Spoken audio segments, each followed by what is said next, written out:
Hello guys, പുതിയൊരു സ്വാഗതം. ഇന്നത്തെ വീഡിയോ സംസാരിക്കാനായിട്ട് പോകുന്നത് ഒരു പേയ്മെന്റ് ആപ്ലിക്കേഷനെ കുറിച്ചാണ്. ഫ്ലിപ്കാർട്ടിന്റെ ഒരു പേയ്മെന്റ് ആപ്ലിക്കേഷൻ എന്നൊക്കെ പറയാം. സൂപ്പർ മണി എന്ന ഒരു ആപ്ലിക്കേഷനെ കുറിച്ചാണ് ഇന്നത്തെ വീഡിയോയിൽ പറയാൻ പോകുന്നത്. ഈ ഒരു ആപ്ലിക്കേഷനിലൂടെ നിങ്ങൾ എങ്ങനെ പേയ്മെന്റ് അടിച്ചാലും നല്ല റിവാർഡ് കിട്ടുന്നുണ്ട്. അതുകൊണ്ട് മാത്രമാണ് ഈ ഒരു വീഡിയോ സജസ്റ്റ് ചെയ്യാനുള്ള കാരണം. റെഫർ ചെയ്യാൻ വേണ്ടി മാത്രമല്ല ഞാൻ ഈ ഒരു വീഡിയോ ചെയ്യാനുള്ള കാരണം ഇതിൽ റെഫർ ചെയ്ത് കഴിഞ്ഞാൽ ഒരു രൂപ പോലും റെഫർ ചെയ്ത വ്യക്തിക്ക് കിട്ടുന്നില്ല എന്നുള്ളതാണ്. പക്ഷേ ഇവിടെ ഈ ഒരു ലിങ്ക് വഴി ജോയിൻ ചെയ്ത വ്യക്തികൾക്ക്, എൻ്റെ ലിങ്ക് മാത്രമല്ല ഏതൊരാളുടെ ലിങ്ക് വഴിയും ജോയിൻ ചെയ്ത വ്യക്തികൾക്ക് ചെറിയൊരു റിവാർഡ് അവർ നൽകുന്നുമുണ്ട്. പക്ഷെ നിങ്ങൾ അതിലൂടെ ഏത് പേയ്മെൻറ്റ് ചെയ്താലും നിങ്ങൾക്ക് എക്സ്ട്രാ റിവാർഡുകൾ അതിൽ ലഭിക്കുന്നുണ്ട്. നമ്മളുടെ ഗൂഗിൾ പേനെ കുറിച്ച് വീഡിയോ ചെയ്തിട്ടുണ്ട്, മൊബിക്വിക്ക് വാലറ്റിനെ കുറിച്ച് വീഡിയോ ചെയ്തിട്ടുണ്ട്. ഇതൊക്കെ ഉപകാരപ്പെടുന്ന ഒരു കണ്ടന്റുകളാണ്. അതുപോലെ തന്നെ ഏറ്റവും നല്ല രീതിയിൽ തന്നെ നമുക്ക് റിവാർഡ് കിട്ടുന്ന ഒരു ആപ്ലിക്കേഷൻ, പേയ്മെന്റ് ആപ്ലിക്കേഷനാണ് ക്രെഡിറ്റ് ആപ്ലിക്കേഷൻ എന്നുള്ളത്. സോ ക്രെഡിറ്റ് ആപ്ലിക്കേഷനൊക്കെ ഇനിയും ജോയിൻ ചെയ്യാത്തവരാണ് എന്നുണ്ടെങ്കിൽ ഡിസ്ക്രിപ്ഷനിൽ ഞാൻ ലിങ്ക് കൊടുത്തിട്ടുണ്ട്. അതുപോലെ തന്നെ ക്രെഡിറ്റ് കാർഡ് ബിൽ പേയ്മെന്റുകൾ, റെന്റ് പേയ്മെന്റ്, ഇങ്ങനെയുള്ള കാര്യങ്ങളൊക്കെ ചെയ്യാൻ വേണ്ടിയിട്ട് ഏറ്റവും നമുക്ക് ഉപകാരപ്പെടുന്ന ഒരു പേയ്മെന്റ് ആപ്ലിക്കേഷനാണ്. സോ അതിൻ്റെ ലിങ്കൊക്കെ ഞാൻ ഡിസ്ക്രിപ്ഷനിൽ കൊടുത്തിട്ടുണ്ട്. അതുപോലെ തന്നെ പേയ്മെന്റ് ചെയ്യുന്നതിൻ്റെ ഒരു 5% നമുക്ക് റിവാർഡ് തരുന്ന ഒരു ആപ്ലിക്കേഷനാണ് super money UPI by Flipkart എന്ന് പറഞ്ഞിട്ട് ഗൂഗിൾ പേയിൽ നിങ്ങൾക്ക് കാണാൻ പറ്റും. സോ ലിങ്ക് ഞാൻ ഡിസ്ക്രിപ്ഷനിൽ കൊടുത്തിട്ടുണ്ട്. അതിൽ കാര്യം നിങ്ങൾ ഡൗൺലോഡ് ചെയ്യുക. ഫ്ലിപ്കാർട്ടിൻ്റെ ആപ്ലിക്കേഷൻ ആയതുകൊണ്ട് തന്നെ നമുക്ക് വലിയ രീതിയിൽ പേടിക്കേണ്ട ആവശ്യമില്ല എന്ന് തന്നെ നമുക്ക് പറയാൻ പറ്റും. കാരണം ഫ്ലിപ്കാർട്ട് എന്നുള്ളത് വേൾഡിലെ ഒരു നമ്പർ 1 ഇ-കൊമേഴ്സ് കമ്പനിയാണ്. സോ നമുക്ക് ആപ്ലിക്കേഷൻ ഇൻസ്റ്റാൾ ചെയ്ത് ഓപ്പൺ ചെയ്ത് കഴിഞ്ഞാൽ ഇങ്ങനെയുള്ള ഒരു പേജാണ് വരിക. സോ നമ്മുടെ ബാങ്കിൽ കൊടുത്തിട്ടുള്ള, അതായത് നമ്മളുടെ GPay ഒക്കെ യൂസ് ചെയ്യുന്ന ആ ഒരു മൊബൈൽ നമ്പർ തന്നെ നിങ്ങൾ എന്ത് ചെയ്യുക, അവിടെ ടൈപ്പ് ചെയ്യുക. ടൈപ്പ് ചെയ്ത് കഴിഞ്ഞാൽ താഴെയുള്ള ആ ഒരു കണ്ടിന്യൂ എന്നുള്ള ഓപ്ഷൻ സെലക്ട് ചെയ്യുക. നിങ്ങളുടെ മൊബൈൽ നമ്പറിലോട്ട് ഒരു OTP വരും. ആ ഒരു മൊബൈൽ നമ്പർ നിങ്ങളുടെ ഫോണിൽ തന്നെ ആയതുകൊണ്ട് ഓട്ടോമാറ്റിക്കലി അത് ഇങ്ങനെ നെക്സ്റ്റ് പേജിലോട്ട് പോകും. സോ അടുത്ത പേജിൽ നിങ്ങൾ കണ്ടിന്യൂ കൊടുത്തതിന് ശേഷം നിങ്ങളുടെ സിം ഏതിലാണ്, നമ്പർ 1 സിം ആണോ 2 സിം ആണോ എന്നുള്ളതൊക്കെ സെലക്ട് ചെയ്യുക. നിങ്ങളുടെ ബാങ്കിൽ കൊടുത്ത മൊബൈൽ നമ്പർ സെലക്ട് ചെയ്യുന്നതോടുകൂടി ആ ഒരു മൊബൈൽ നമ്പറിൽ നിങ്ങളിപ്പോൾ യൂസ് ചെയ്യുന്ന ബാങ്ക് അക്കൗണ്ടുകൾ അവിടെ നിന്ന് ഓട്ടോമാറ്റിക്കലി അവിടെ സജസ്റ്റഡ് വന്നിട്ടുണ്ടാവും. സോ നിങ്ങൾക്ക് അതിൽ ഡിലീറ്റ് ചെയ്യണമെന്നുണ്ടെങ്കിൽ, ഏതെങ്കിലും അക്കൗണ്ട് ഡിലീറ്റ് ചെയ്യണമെന്നുണ്ടെങ്കിൽ ഡിലീറ്റ് ചെയ്യാം. അതല്ല എന്നുണ്ടെങ്കിൽ നിങ്ങൾ കണ്ടിന്യൂ അടിച്ചിട്ട് ഏതെങ്കിലും ഒരു അക്കൗണ്ട് പ്രൈമറി ആക്കി വെച്ചിട്ട് നിങ്ങൾക്ക് ഓപ്പൺ ചെയ്യാം.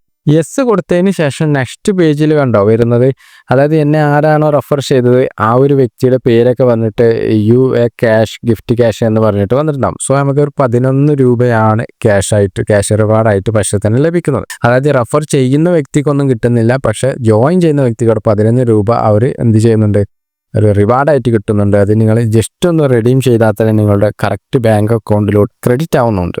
ഇവിടെ അവരുടെ തന്നെ ഒരു മണി ബാക്ക് കാർഡ് ഉണ്ട്, സൂപ്പർ കാർഡ് എന്ന് പറഞ്ഞിട്ട്, റൂപേ കാർഡ് ഉണ്ട്. അതുപോലെ തന്നെ അങ്ങനെയുള്ള കുറേ കാർഡുകളുടെയൊക്കെ നിങ്ങൾക്ക് ഇവിടെ കാണാൻ പറ്റും. അപ്പോൾ അതിൻ്റെ ബെനിഫിറ്റ് കാര്യങ്ങളൊക്കെ അവിടെ താഴെ ഭാഗത്ത് കൊടുത്തിട്ടുണ്ട്. നിങ്ങൾക്ക് അത് എടുക്കണമെന്നുണ്ടെങ്കിൽ എടുക്കാം. അതിന് പ്രത്യേകമായിട്ടുള്ള ഫീസ് കാര്യങ്ങളൊക്കെ അവിടെ നോക്കിയാൽ തന്നെ മനസ്സിലാവും. ആപ്ലിക്കേഷൻ്റെ ഇൻ്റർഫേസിലോട്ട് ഞാൻ വന്നു. അവിടെ ഫസ്റ്റ് തന്നെ നിങ്ങൾക്ക് കാണാൻ ടാപ്പ് ടു സ്കാൻ, അതായത് ഏറ്റവും നമ്മൾ ഉപയോഗിക്കുന്ന ഒരു സംഭവമാണ് സ്കാൻ ചെയ്തിട്ട് പൈസ പേയ്മെന്റ് അയക്കുക എന്നുള്ളത്. ഫ്രണ്ടിൽ തന്നെ വന്നിട്ടുണ്ട്. അതിന് ശേഷം തൊട്ട് താഴെ കൊടുത്തിട്ടുണ്ട് get 5% cash back on scan and pay. അതായത് സ്കാൻ ചെയ്തിട്ട് നിങ്ങൾ ആർക്കെങ്കിലും ക്യാഷ് ഒക്കെ അയക്കുകയാണെങ്കിൽ 5% നിങ്ങൾക്ക് റിവാർഡായിട്ട് കിട്ടുമെന്നുള്ളതാണ് അവിടെ പറഞ്ഞിട്ടുള്ളത്. അതിന് തൊട്ട് താഴെ സെൻഡ് മണി എന്നുള്ള ഓപ്ഷൻ കൊടുത്തിട്ടുണ്ട്. അതായത് നിങ്ങൾക്ക് ആർക്കെങ്കിലും ക്യാഷ് അയക്കണമെന്നുണ്ടെങ്കിൽ മൊബൈൽ നമ്പർ വെച്ചിട്ട് നിങ്ങൾക്ക് അവിടെ സെർച്ച് ചെയ്തിട്ട് അയക്കാൻ പറ്റും. അതുപോലെ തൊട്ടപ്പുറത്ത് UPI ID ഉണ്ട്, UPI ID വെച്ചിട്ട് അയക്കാം. അതുപോലെ തന്നെ ബാങ്ക് അക്കൗണ്ട് ഉണ്ട്, ബാങ്ക് അക്കൗണ്ടിൻ്റെ നമ്പർ കാര്യങ്ങളൊക്കെ കൊടുത്തിട്ട് നിങ്ങൾക്ക് പേയ്മെൻറ്റ് അയക്കാൻ പറ്റും. അതായത് വളരെ ഈസി ആയിട്ട്, വളരെ സിമ്പിളായിട്ട് പേയ്മെൻറ്റുകൾ അയക്കാൻ പറ്റിയ രൂപത്തിലാണ് അവർ സെറ്റ് ചെയ്തിട്ടുള്ളത് എന്നുള്ളതാണ് ഇതിൻ്റെ ഒരു വലിയ ഒരു ബെനിഫിറ്റ് എന്നുള്ളത്. തൊട്ടപ്പുറത്ത് ചെക്ക് ബാലൻസ് ഉണ്ട്, നമ്മുടെ ബാലൻസ് ചെക്ക് ചെയ്യാനുള്ള ഓപ്ഷനൊക്കെ കൊടുത്തിട്ടുണ്ട്. അപ്പോൾ അതിന് താഴെ റീചാർജ് ആൻഡ് ബിൽസ് എന്നുള്ള ഒരു ഓപ്ഷൻ കാണാം. അതായത് നിങ്ങളുടെ മൊബൈൽ റീചാർജ്, ബിൽ പേയ്മെൻറ്റുകൾ, അങ്ങനെയുള്ള എല്ലാ കാര്യങ്ങളും കൊടുത്തിട്ടുണ്ട്. അതിനെക്കുറിച്ചൊന്നും പ്രത്യേകിച്ച് പറയേണ്ട ആവശ്യമില്ല, എല്ലാവർക്കും അറിയാവുന്ന കാര്യങ്ങളാണ്. നമുക്ക് റിവാർഡ് സെക്ഷനിലോട്ട് പോകാം. റിവാർഡ് ഓപ്ഷനിൽ വന്നു കഴിഞ്ഞാൽ കണ്ടോ 57.30 അതായത് 57 രൂപ 30 എനിക്ക് ലൈഫ് ടൈം ക്യാഷ് ബാക്ക് ആയിട്ട് ലഭിച്ചിട്ടുണ്ട്. അതിൽ ഞാൻ 22.88 എൻ്റെ ബാങ്കിലോട്ട് എന്ത് ചെയ്തിട്ടുണ്ട്, വിഡ്രോ ചെയ്തിട്ടുണ്ട്. ജസ്റ്റ് ഒന്ന് സ്വൈപ്പ് ചെയ്താൽ തന്നെ എന്താവും, വിഡ്രോ ആവും. ഇനി ഇതുണ്ട് സ്വൈപ്പ് ടു റെഡീം എന്ന് കൊടുത്തു കഴിഞ്ഞാൽ ബാക്കിയുള്ള ബാലൻസ് നമ്മൾ ഏത് പ്രൈമറി അക്കൗണ്ട് ഏതാണോ അതിലോട്ട് ആഡാം. ഇനി നമുക്ക് ഹിസ്റ്ററി ചെക്ക് ചെയ്ത് കഴിഞ്ഞാൽ ആർക്കൊക്കെ അവിടെ ക്യാഷ് അയച്ചിട്ടുണ്ടെന്നുള്ള കാര്യങ്ങളൊക്കെ അതിൽ കാണാൻ പറ്റും. അതുപോലെ തന്നെ ആ ഒരു എമൗണ്ടിന് എത്രത്തോളം റിവാർഡ് കാര്യങ്ങൾ നമുക്ക് അവിടെ ലഭിച്ചിട്ടുണ്ട് എന്നുള്ള കാര്യങ്ങളൊക്കെ അവിടെ കൊടുത്തിട്ടുണ്ടാവും. സോ ഒട്ടുമിക്ക എൻ്റെ പേയ്മെൻറ്റ്സിനും അവിടെ റിവാർഡ് ലഭിച്ചിട്ടുണ്ട്. പുതിയൊരു ആപ്ലിക്കേഷനാണ്, അതുകൊണ്ട് തന്നെ നല്ല രീതിയിൽ റിവാർഡ് ഇപ്പോൾ തന്നെ ലഭിക്കുന്നുണ്ട്. എൻ്റെ ലിങ്ക് വെച്ചിട്ട് നിങ്ങൾ മാക്സിമം ജോയിൻ ചെയ്യാൻ ശ്രമിക്കുക. നിങ്ങൾക്ക് ബാങ്ക് അക്കൗണ്ട് ചേഞ്ച് ചെയ്യുക അല്ലെങ്കിൽ പുതിയ ബാങ്ക് അക്കൗണ്ട് ഒക്കെ ആഡ് ചെയ്യാനാണെന്നുണ്ടെങ്കിൽ നിങ്ങളുടെ പ്രൊഫൈൽ ഓപ്ഷൻ ഉണ്ടാവും ലെഫ്റ്റ് സൈഡിലായിട്ട്. അത് ക്ലിക്ക് ചെയ്തിട്ട് നിങ്ങൾ നേരെ ഇങ്ങനെയുള്ള പേജിലോട്ടാവും വരിക. ഇവിടെ ആഡ് പേയ്മെൻറ്റ് മെത്തേഡ് എന്നുള്ള ഓപ്ഷൻ ഉണ്ടാവും. അത് സെലക്ട് ചെയ്ത് കഴിഞ്ഞാൽ ഇവിടെ ആഡ് ബാങ്ക് അക്കൗണ്ട് ഉണ്ടാവും. നിങ്ങളുടെ ബാങ്ക് അക്കൗണ്ട് ഇവിടെ ആഡ് ചെയ്യാൻ പറ്റും. ആഡ് റൂപേ ക്രെഡിറ്റ് കാർഡ് ഉണ്ട്, നിങ്ങളുടെ ക്രെഡിറ്റ് കാർഡും ഇതിൽ ആഡ് ചെയ്യാൻ പറ്റും. ഇത്രയും മാത്രമാണ് കൊടുക്കാനുള്ളത്. സെലക്ട് ബാങ്ക് സെലക്ട് ചെയ്ത് കഴിഞ്ഞാൽ നിങ്ങളുടെ ഏത് ബാങ്ക് അക്കൗണ്ടും അവിടെ സെലക്ട് ചെയ്തിട്ട് അക്കൗണ്ട് ആഡ് ചെയ്യാൻ പറ്റും. സോ ഇത്രയും കാര്യങ്ങളാണ് ഈ വീഡിയോ ഭാഗത്തുള്ള. വീഡിയോ ഇഷ്ടമായി നിങ്ങൾ ലൈക്ക് ചെയ്യാൻ മറക്കരുത്. വീണ്ടും അടുത്ത നല്ലൊരു ദിവസമായിട്ട് കാണാം.